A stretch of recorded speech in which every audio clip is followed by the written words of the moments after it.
श्री राजनाथ सिंह जी हमारे रक्षा मंत्री रूस जा रहे हैं। ये बहुत ही महत्वपूर्ण विज़िट उनका होगा कई बिंदुओं से।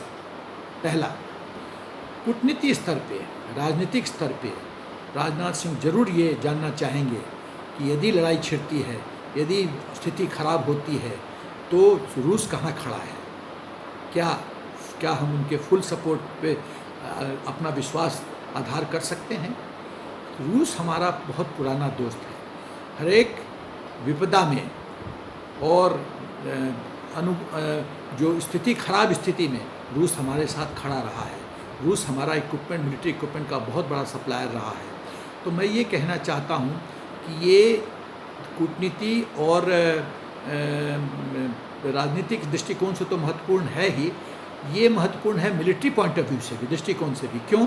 क्योंकि हम चाहते हैं कि S-400 का जो सप्लाई है वो जल्दी से जल्दी फास्ट ट्रैक मोड में आए और उसकी जो सप्लाई की जो अवधि है उसको कम किया जाए। इसलिए ज़रूरी है कि हमको किसी भी परिस्थिति के लिए तैयार रहना है चीन के खिलाफ। चीन की नीयत ठीक नहीं है, चीन पे विश्वास नहीं किया जा सकता है।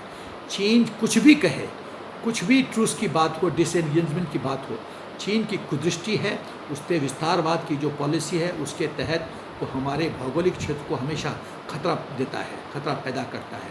तो मेरा ख्याल है कि हमें हर एक परिस्थिति के लिए तैयार रहना है और भी कोई मिलिट्री इक्विपमेंट है तो वो रशिया से इस विज़िट में दिया जा सकता है। मैं कुछ गोपनीय वॉरशिप्स वगैरह का बात नहीं करना चाहता।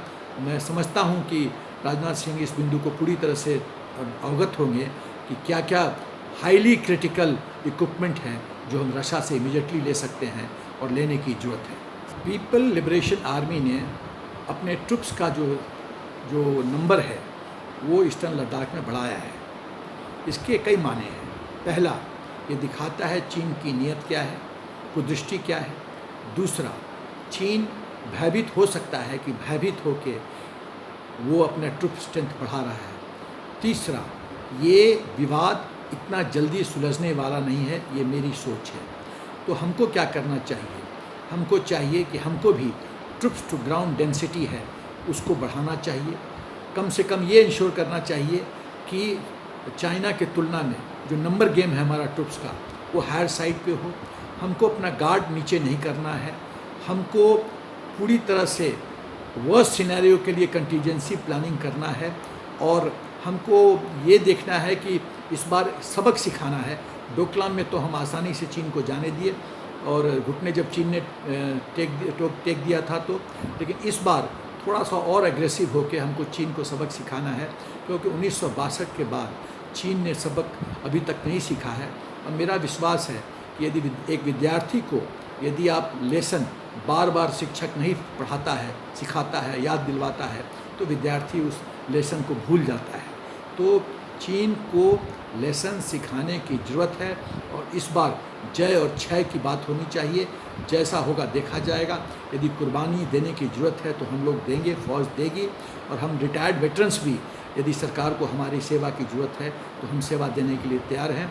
लेकिन इस बार चीन को बहुत बहुत कड़ा संदेश देने की ज़रूरत है क्योंकि बार बार काठ की हाँड़ी हम नहीं चढ़ने दे सकते और चीन को ये संदेश देने की ज़रूरत है। केंद्रीय सरकार ने लाइन ऑफ एक्चुअल कंट्रोल का जो ऑपरेशनल तरीका है उसमें तब्दीली दे दिया है। फ़ौज को पूरी तरह से ऑपरेशनल फ्रीडम दे दी गई है।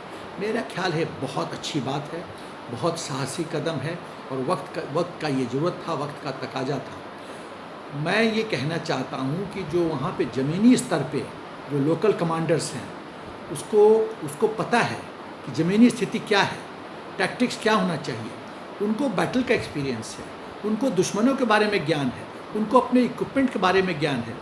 जो साउथ ब्लॉक में दिल्ली में बैठ के लोग बैठे हुए हैं उनकी हो सकती है कि उनकी जो धारणा है वो बहुत अच्छी हो, गुडविल अच्छा हो, इंटेंशंस अच्छा हो, नीयत अच्छी हो।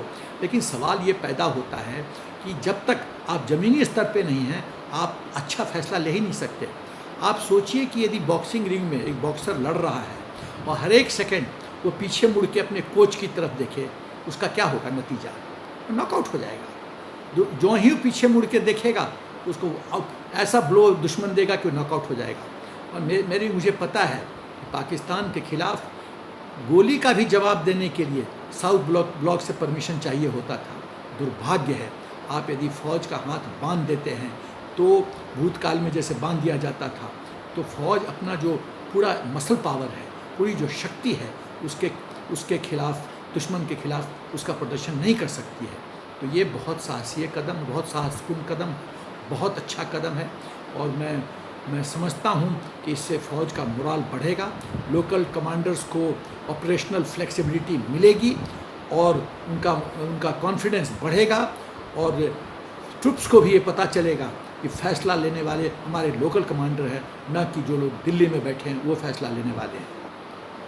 Financial power vice chief of army staff, vice chief of naval staff और vice chief of air staff, तीनों का वाइस चीफ का जो है फाइनेंशियल पावर्स बढ़ा दिया गया है। ये बढ़ा के 500 करोड़ पे ले गया गया है, 500 करोड़ पर ट्रांजैक्शन पर प्रोजेक्ट। तो इसमें ये फ़ायदा होगा कि जो तीनों फ़ौजों को क्रिटिकल एम्यूनिशन और इक्विपमेंट की ज़रूरत है, चाहे एम्यूनिशन हो, चाहे हथियार हो, वेपन सिस्टम हो, उसको जल्दी से जल्दी ख़रीदा जा सकता है। इसका फ़ायदा क्या होगा?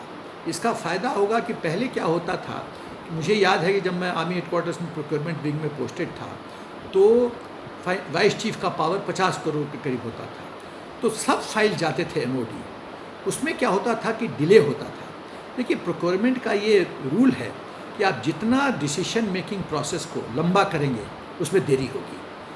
फ़ौज में देरी नहीं हो सकती, क्योंकि बहुत जल्दी फ़ैसला लेना पड़ता है, और विजय तभी मिलती है जब फ़ैसला जल्दी हो। तो इसलिए ये मौजूदा सरकार ने जो ये फ़ैसला लिया है कि फाइनेंशियल पावर बढ़ा, ये बहुत ही सराहनीय है। इसके कई माने हैं। पहला कि मोदी जी ने वाइस चीफ्स में विश्वास दिया है, विश्वास पैदा किया है कि वो राष्ट्र हित में सही फैसला लेंगे। दूसरा, इससे फास्ट ट्रैक प्रोक्योरमेंट होगा। तीसरा, इससे हमारा जो ऑपरेशनल जो रिक्वायरमेंट्स है, ज़रूरतें हैं, वो जल्दी से जल्दी पूरा होंगी। चौथा, कुछ वेस्टेड इंटरेस्ट जो होते थे उनको पूरी तरह से दरकिनार किया है। पांचवा, जो वाइस चीफ है वो बेहतर जानते हैं कि फ़ौज को जल सेना, थल सेना, वायु सेना को क्या चाहिए। ये ज़रूरत की जो बिंदु है वो वाइस चीफ्स को ज़्यादा पता है, इसके बनिस्बत कि कोई और प्रोसेस करे। मैं लोगों की नीयत पे शक नहीं करता, लेकिन सवाल ये है कि जो जिसका फील्ड है, क्षेत्र है, उसको डील करना चाहिए। वही जानता है कि शू कहाँ पिंच करता है, और वही जानता है कि सबसे बढ़िया फ़ैसला। पाकिस्तान ने सीज़ फायर का अनादर किया है। देखिए, पाकिस्तान एक ऐसा रोग स्टेट है कि वो हिंदुस्तान के छोड़ के उसको विश्व में और कोई बिंदु दिखाई नहीं देती।